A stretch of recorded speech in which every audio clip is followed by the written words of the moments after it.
Nós temos mais uma hipótese, do dia útil seguinte à consulta ao teor da citação ou da intimação ou do término do prazo para que a consulta se der, quando a citação ou intimação for eletrônica, né? Ou seja, no dia útil seguinte, quando ser feita ou realizada a intimação pelo meio eletrônico, né? O meio eletrônico cada vez está sendo mais utilizado, né?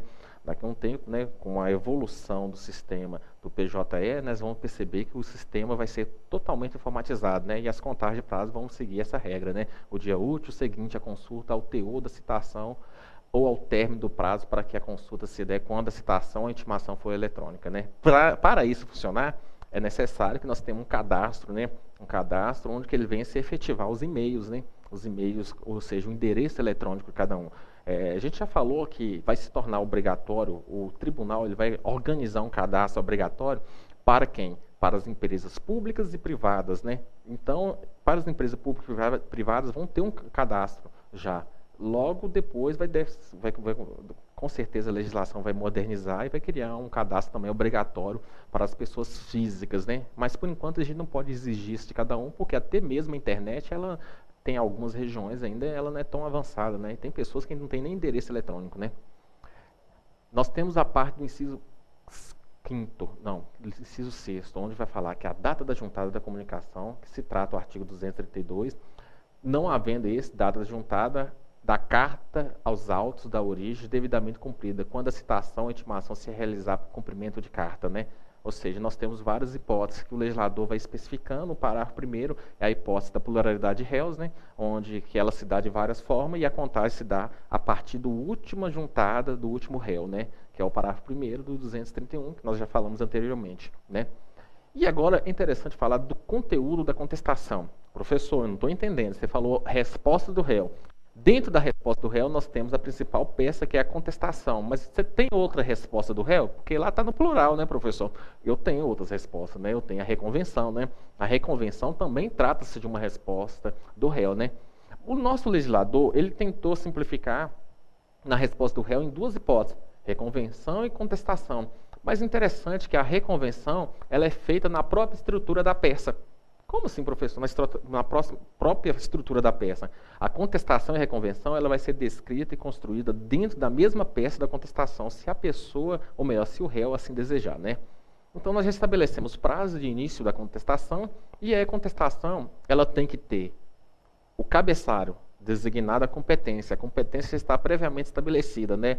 Quem estabeleceu a competência foi o autor, e aí, ao receber a intimação ou citação conforme o caso, que né, nós já falamos dos casos anteriores, né, o réu deverá apresentar defesa. Né? Ele deve se qualificar, a qualificação é importante, né? Colocar seu nome, endereço, CPF, endereço eletrônico, se tiver, e assim por diante. Né? A contestação ela é apresentada por advogado, a contestação ela é apresentada por advogado, né?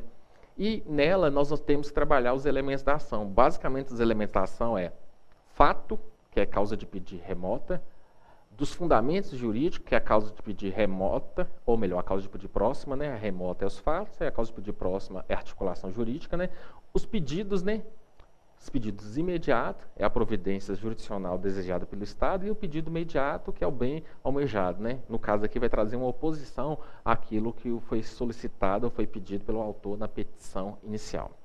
Diante disso, nós temos as figuras da preliminar. Ora, eu narrei os fatos, vou trazer os fatos do que realmente colocou. E aí eu vou estabelecer algumas preliminares.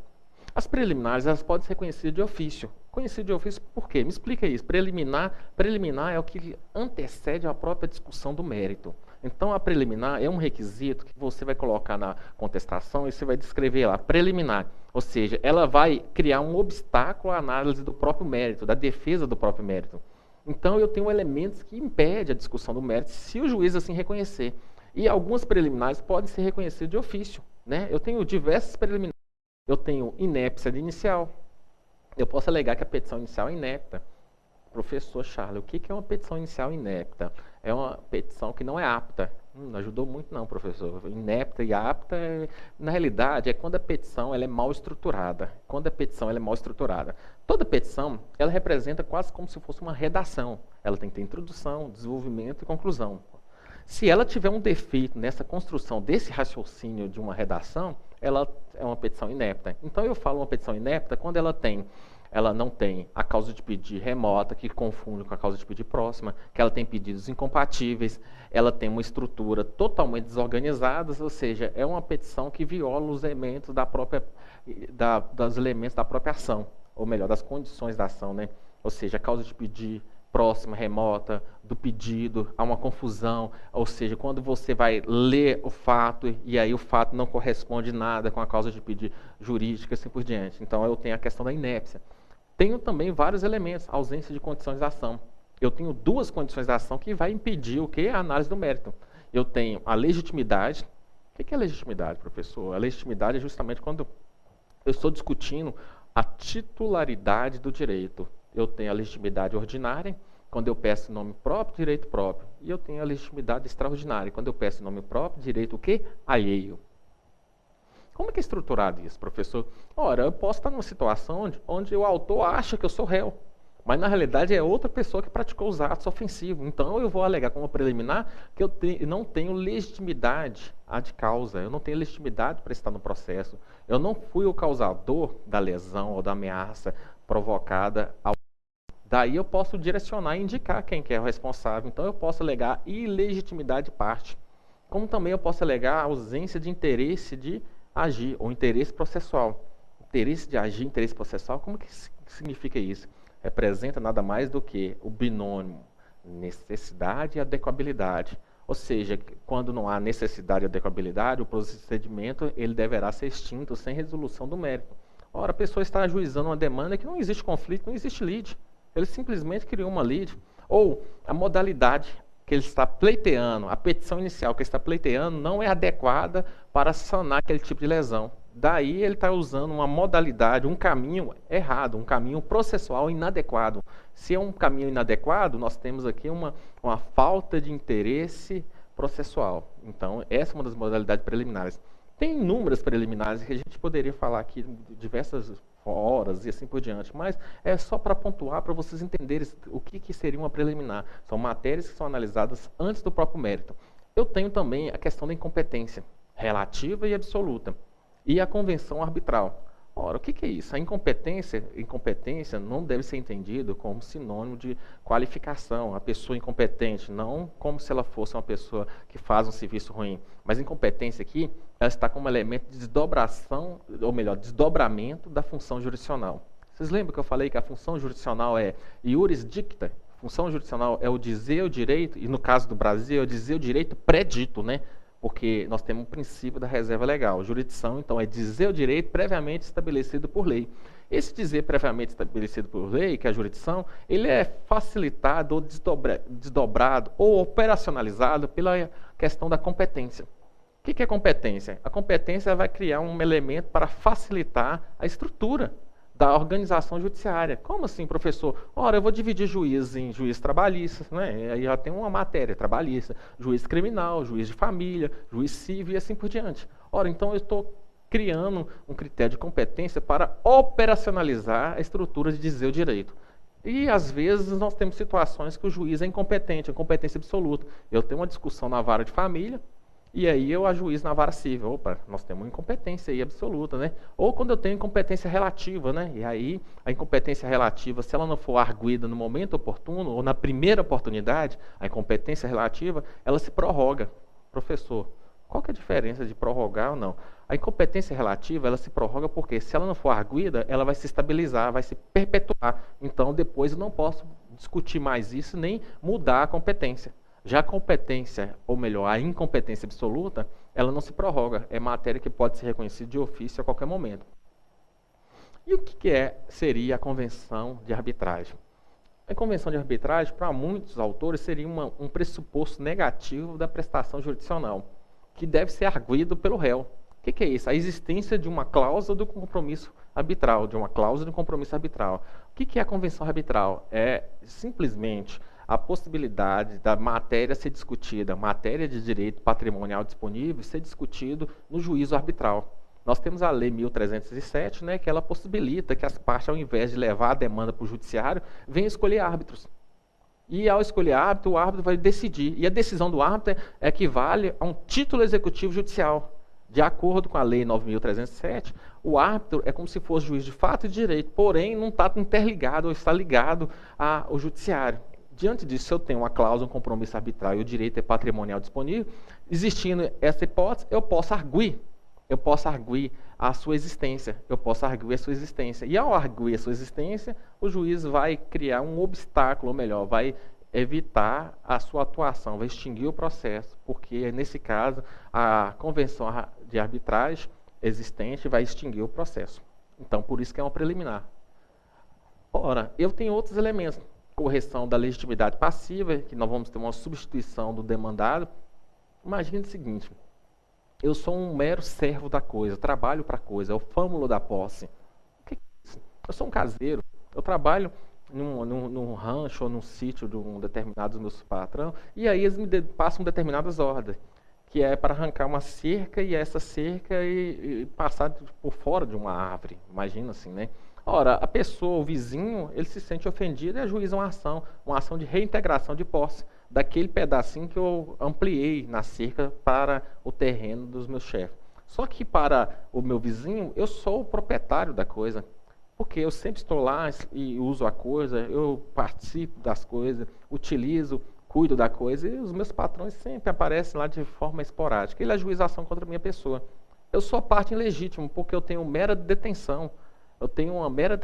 Diante disso, eu sou um mero servo da coisa, um mero fâmulo da posse, vamos colocar, né? E aí eu trabalho para a coisa, então eu não respondo pelos atos. Quem vai responder são os meus chefes, né? Daí o que acontece? Antigamente nós chamávamos isso de nomeação-autoria, mas o nosso legislador, ou melhor, o CPC de 2015, eliminou o nome nomeação-autoria, mas manteve a estrutura da ilegitimidade de parte. O que é isso? Eu vou apontar quem é o verdadeiro parte. E se o autor concordar, nós vamos ter uma substituição do demandado. E aí vai substituir o demandado e eu vou ser excluído, ou seja, eu vou ser excluído do processo, porque eu não tenho nada a ver com a lesão provocada. Eu só cumpri ordens do meu chefe, né? Isso no plano do processo civil, né? Eu tenho também uma discussão dentro da contestação que é interessante. Eu posso também discutir o valor da causa.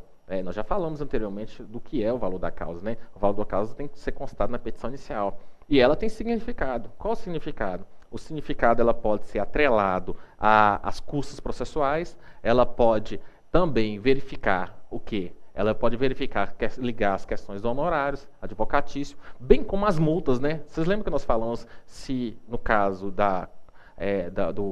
no caso de permitir a audiência de conciliação e mediação, se o autor réu não comparecer a essa audiência, ele vai ser condenado a uma multa, né? E por conta de ato atentatório à dignidade da justiça. E essa multa vai ser também avaliada por cima do valor da causa, né? Então o valor da causa é muito importante. Isso que existe uma impugnação do valor da causa. Então o réu ele pode impugnar. O valor da causa ele pode ser rediscutido de ofício pelo juiz, bem como o réu também pode alegar que o valor está incorreto. Então é uma forma também de se defender. Isso tudo antes do mérito. Também pode ser discutido, já ligado também ao valor da causa, né, a questão da indevida concessão do benefício de justiça gratuita. Indevida concessão do benefício de justiça gratuita. Ora, para a pessoa se beneficiar da justiça gratuita, ele tem que alegar que é pobre. Pobre em que sentido? No sentido legal. Que ele não pode desfazer dos seus bens sem prejuízo da sua própria subsistência. Né? Ele não pode desfazer dos seus bens sem prejuízo da sua própria subsistência. E aí ele pede o que é justiça gratuita, alegando que ele não tem condições de arcar com as custos processuais, muito menos com os honorários advocatícios, né? E aí o juiz concede. Aí o réu sabe que ele, na realidade, ele está faltando com a verdade. O réu tem prova de que ele tem condições financeiras de pagar as custos processuais. Ele não é uma pessoa pobre no sentido legal. E aí ele pode, na própria contestação, antes do mérito, ele pode o quê? Apresentar elementos que comprovem as condições financeiras do autor. Ora, que isso é importante, porque isso vai obrigar o autor a pagar as custas processuais se o judiciário assim entender. Lógico que dessa decisão cabe recurso, e o recurso nós chamamos de recurso de agravo de instrumento, que vai para o tribunal para analisar. Ora, professor, tudo bem, mas se o juiz manter a justiça gratuita, quer dizer que tudo é de graça? Não é bem isso que a legislação coloca. Ela coloca o seguinte, ela vai suspender. Então o legislador no Código Processual Civil vai falar o seguinte, você deferiu justiça gratuita? Você tem Você não vai pagar os custos processuais, você não vai pagar diversos atos processuais e nem honorários advocatícios. Porém, esse valor correspondente a essa justiça gratuita vai ficar suspenso pelo período de 5 anos. Ora, nesse período, se o réu ou qualquer outra pessoa perceber que ele mudou as condições financeiras do autor, poderá ser cobrado aquele valor que é pedido de justiça gratuita. Então, nós temos um prazo aí de 5 anos, ok? Então, se existir alguma informação de mudança de condições financeiras do autor, poderá ser cobrado esse valor. Então, a justiça gratuita, ela é dada dentro do período de 5 anos, suspensa a cobrança das custas processuais, das despesas processuais, dos honorários advocatícios, dentro do prazo de 5 anos. Após o transcurso desse prazo, não há que mais ser cobrado, né? E, por fim, nós entramos aí, aí você vê, né? Contestação tem tanta coisa e nem discutimos o mérito, né? Que é justamente para afastar a alegação do autor. Nós estamos discutindo só questões processuais. Essas questões processuais, elas criam um obstáculo. Ela pode gerar até extinção do processo sem resolução do mérito. Vocês entenderam? Extinção do processo sem resolução do mérito. Ou seja, vou extinguir o processo, não vou resolver o mérito. Mas a parte pode entrar novamente? Pode. Então, são elementos de defesa que vai obstacularizar, atrasar o julgamento. Se a pessoa desejar, dependendo do caso dessas preliminares, elas vai obrigar ele a demandar novamente. E aí, por conta disso, também vai ter que pagar as custas processuais, caso não tenha sido concedida a justiça gratuita. Passando essa hipótese, vamos falar da defesa de mérito. A defesa de mérito é a própria discussão, a discussão do próprio direito. E daí eu vou colocar o seguinte: o autor está pedindo direito A, esse direito A não corresponde com a própria legislação. Eu vou ter uma norma que vai apresentar uma oposição, vou apresentar normas que vão apresentar oposição àquilo que está sendo pleiteado pelo autor. Ou eu posso até admitir que o autor tenha razão, mas que houve mudança, que houve realidade, que na realidade jurídica não é daquela forma que foi apresentada pelo autor.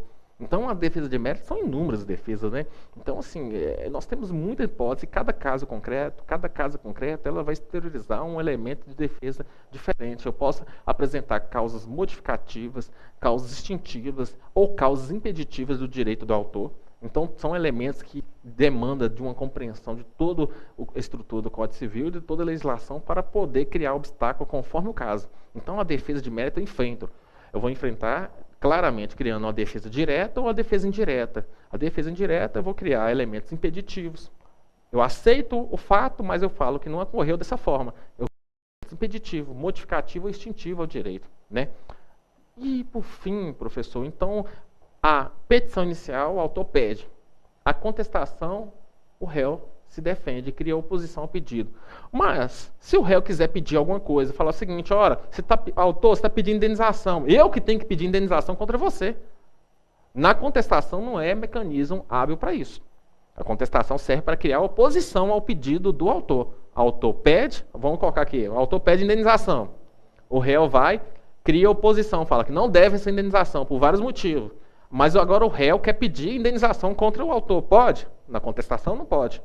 Não pode, porque a contestação não é feita para fazer pedidos. Para o réu pedir, ele tem que virar autor.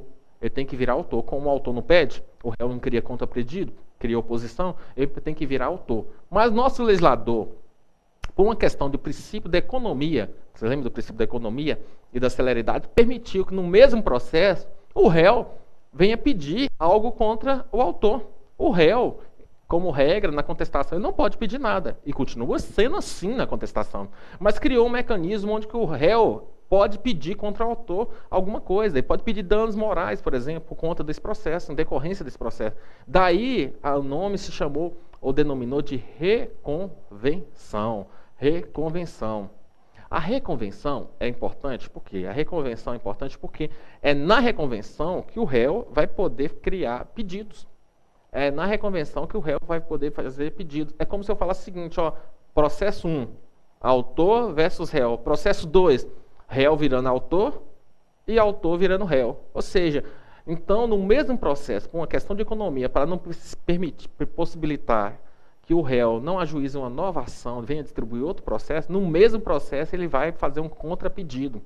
Esse contrapedido para pedir algo contra o autor. Então, o nome se dá disso de reconvenção, esse contrapedido que é permitido o réu fazer frente ao autor. Então, o nome se dá reconvenção. E a reconvenção só se dá quando a matéria é conexa, ou seja, quando o direito é conexo. Imagine o seguinte, a mulher alega o divórcio, né? E o fundamento do divórcio é traição. O marido, ou então o ex-marido, ele vai na contestação, se defende, ele alega o seguinte, não existiu traição, e comprova, criou obstáculo, né? Mas ao mesmo tempo ele quer falar que quem é o culpado do divórcio seria a mulher. E aí fala que por ausência de deveres conjugais, e comprova, ou seja, os dois se tornaram autor e réu e autor. Daí, essa hipótese dele pedir algo para mostrar a culpa da mulher se dá pela figura da reconvenção. Interessante que a reconvenção ela deve ser feita na mesma peça, na mesma estrutura da contestação. Primeiro eu faço a estrutura da contestação, faço o pedido, e logo em abaixo eu faço a mesma estrutura da reconvenção e faço o contrapedido. Ok? Nós temos algumas situações. Professor, e se o réu apresentar contestação em peças separadas? Isso gera alguma nulidade? Em regra, não gera nulidade. Em regra, não gera nulidade. Ora, por que não gera nulidade? Porque elas podem ser feitas de forma distinta e não existe nenhum mecanismo que fala de uma penalidade caso elas sejam feitas em peças distintas. O importante é que tem que ser feito no mesmo prazo. Qual que é o prazo da resposta? 15 dias, dias úteis, né? E aí, conforme o caso da contagem, nós vimos as várias hipóteses de contagem do prazo, né? Então, conforme a contagem, tem que ser feita no mesmo ato, em conjunto, ou seja, no prazo de 15 dias, né? Também, em todas as peças de resposta, tem que ter procuração de advogado. Ora, em regra, a contestação exige capacidade o quê? Postulatória. E a capacidade postulatória é obrigatória na caso da contestação. Quem tem capacidade postulatória? Advogado inscrito na Ordem dos Advogados do Brasil. Então, tem que ter procuração lá do advogado.